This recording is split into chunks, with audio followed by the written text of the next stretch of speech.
नमस्कार दोस्तों, स्केलिको मार्ट में आप सबका स्वागत है। और आज फिर हम अपनी एक नई वीडियो के साथ आए हैं। और जैसा कि आपने थंबनेल से देखा, ये टेंडर जो है वो नेशनल स्किल डेवलपमेंट कॉरपोरेशन ने निकाला है।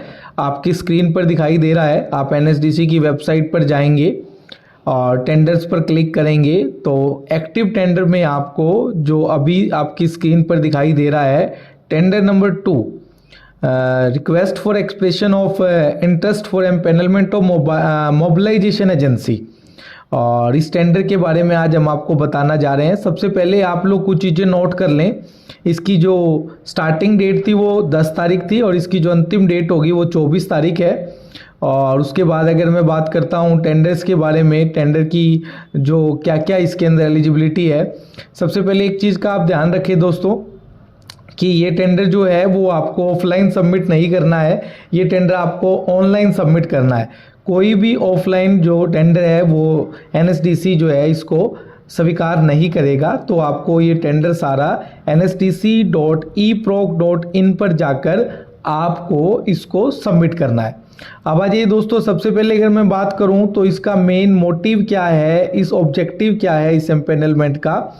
सबसे पहले मैं बात करूं तो एनएसडीसी जो है कुछ एजेंसियां हायर करना चाहती है जिससे वो स्किल के अंदर जो प्रोग्राम चल रहे हैं उसमें ज़्यादा से ज़्यादा कैंडिडेट को मोबिलाइज करके और ऐप के माध्यम से किसी भी डिजिटल माध्यम से उन बच्चों का रजिस्ट्रेशन कर पाए, ताकि उन बच्चों को उनके डिज़ायर कोर्स के अनुसार ट्रेनिंग प्रोवाइड कराई जा सके।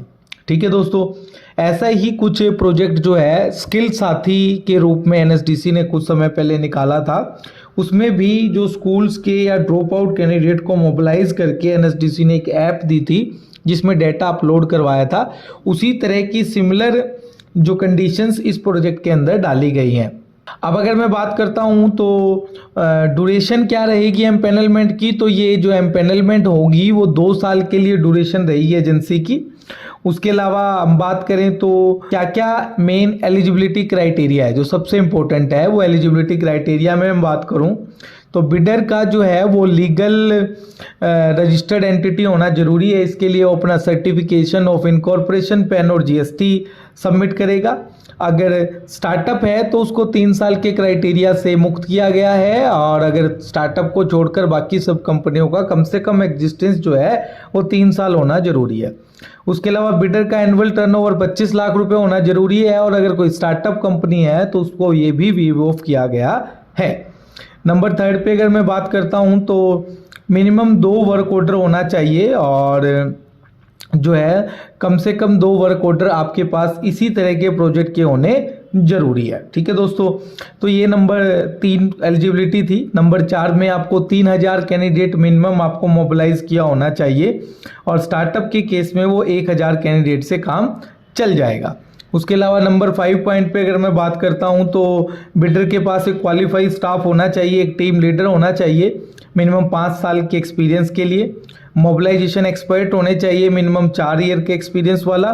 और एमआईएस का भी एक्सपीरियंस का एक बंदा चाहिए जिसके पास 3 साल का एक्सपीरियंस होना चाहिए। और जो है ये तीनों लोग आपकी पेरोल पर काम कर रहे हैं, इसके लिए एक आप अंडरटेकिंग देंगे। उसके अलावा जो इनका सीवी है वो आपको अपने कोडिंग नहीं, यहाँ पर एनेक्चर 3 दिखाया गया है जो अभी आगे आप देखेंगे जब मैं एनेक्चर्स की बात करूंगा। उस एनेक्चर 3 के अनुसार ही आपको उसके सीवी की डिटेल अपडेट करनी होगी। उसके अलावा पॉइंट नंबर 6 पे बात करूं तो bidder must have not black listed, तो उसका एक अंडरटेकिंग आपको देनी पड़ेगी। उसके अलावा एक और अंडरटेकिंग जिसमें कुछ कंडीशन है कि वो किसी भी इलीगल एक्टिविटी, फाइनेंशियल फ्रॉड में इन्वॉल्व नहीं है, ना ही किसी ने ब्लैक लिस्टेड किया है। और नंबर 8 पॉइंट पे अगर बात करें तो इसमें 11,000 रुपए की एक फीस आपको पे करनी होगी। और फीस के लिए भी एक लिंक दिया गया है और आपकी लिंक जो है वो आपकी स्क्रीन पर दिखाई दे रहा है, या फिर इस आरएफपी के पेज नंबर 4 में एलिजिबिलिटी क्राइटेरिया के नीचे भी इस लिंक को आप फाइंड आउट कर सकते हो। इस लिंक के थ्रू आपको पेमेंट करनी है 11,000 रुपए की पेमेंट आपको करनी होगी बिड सिक्योरिटी के ऑप्शन को सिलेक्ट करते हुए। ठीक है दोस्तों, अब आज ये दोस्तों इसके कुछ एनेक्चर्स में मैं बात करूं तो एक ऑर्गेनाइजेशन डिटेल्स में लेटर हेड पे डालना आपको ये नेम ऑफ द फर्म, जो एक ऑर्गेनाइजेशन डिटेल के नाम से 5 साल का टर्नओवर, टेलीफोन बेसिक डिटेल है, आप एंटर करेंगे। सेकेंड जो मेन इंपॉर्टेंट पार्ट है वो है एक्सपीरियंस डिटेल।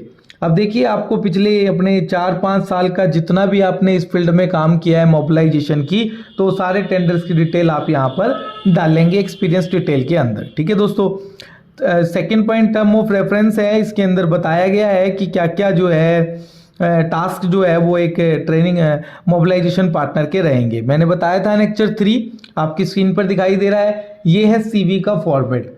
आपको अपने सारे जो भी आप मेंबर दिखाएंगे वो यहाँ पर आपको जो है सीवी जो है इस फॉर्मेट के अनुसार अपलोड करना होगा, वही वैलिड होगा। उसके अलावा एक डिक्लेरेशन जिसमें आप ब्लैकलिस्टिंग के बारे में है उसका भी फॉर्मेट दिया गया है।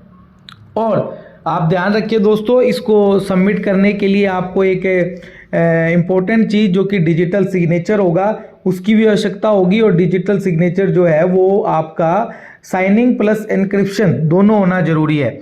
आप इस आरएफपी के पेज नंबर जो सबसे लास्ट पेज नंबर है, पेज नंबर 10 पर आप देखेंगे तो उसमें लिखा हुआ है क्लास 3 डिजिटल सिग्नेचर चाहिए with both DSC component, signing भी और एनक्रिप्शन भी। ठीक है दोस्तों, तो अब जल्दी से जाकर इस टेंडर को सबमिट कर दीजिए और ये टेंडर ऑनलाइन सबमिशन होगा। धन्यवाद।